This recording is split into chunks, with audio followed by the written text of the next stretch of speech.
1948 সালের 7 ফেব্রুয়ারি মানুষ প্রথমবার মহাকাশে সম্পূর্ণ একা ভেসে গিয়েছিল।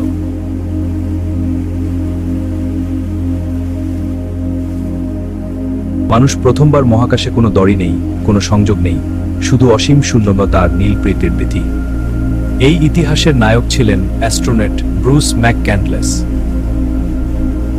কে ছিলেন ব্রুস? ব্রুস ম্যাকক্যান্ডলেস দ্বিতীয় 1984 সালে স্পেস শাটল চ্যালেঞ্জার উড়াল দেয় মহাকাশে।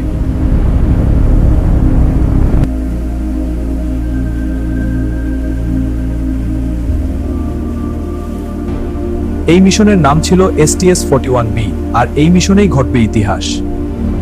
ব্রুস পড়েছিলেন MMU, ম্যানড ম্যানিউভারিং ইউনিট, একটি জেট পাওয়ার ব্যাকপ্যাক যা মহাতেভাবে ভাসতে দেয়।